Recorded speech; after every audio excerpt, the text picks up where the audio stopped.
15-minute city is a residential urban concept in which all city residents are able to meet most of their needs within a short walk from their homes. The idea has been pushed into the limelight in the wake of the pandemic.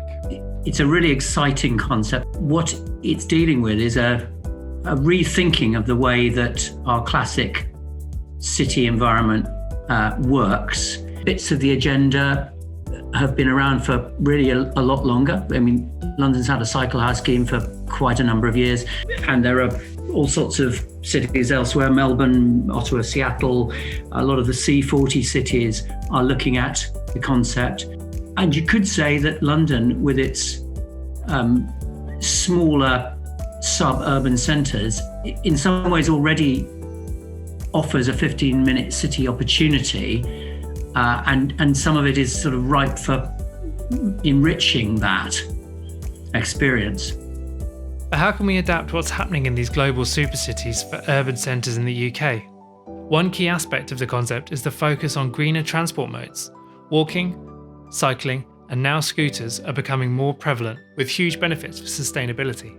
Emerging technology is playing a role in making the 15-minute city concept a reality by enabling scooter and shared bike schemes, making alternative transport methods available to everyone in the community.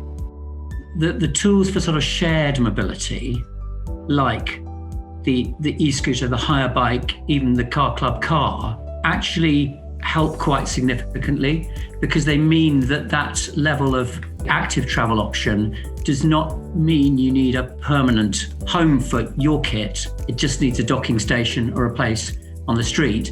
And obviously the technology that enables that is the remote card, wireless and so on payment technologies and the sort of tracking of those bits of kit and so on. So that's probably made a huge difference in a way that I suspect we're not all that aware of.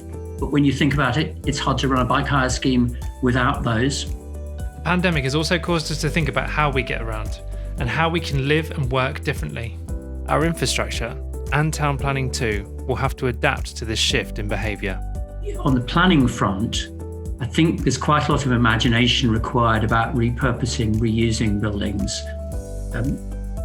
for appropriate uses within a 15-minute as opposed to a traditional long-range commuting city.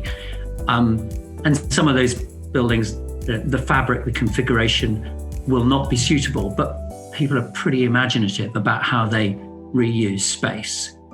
We've obviously got an immediate climate crisis, which is very much focused on CO2 and air pollution, and that's absolutely right. But I think people have also realised, specifically in the last year, that human contact is crucial, and actually shopping local and living local is a little bit of an idyll that people have suddenly realised actually can be available even in a city. You don't need to live in a lovely village to talk to your neighbours and so on.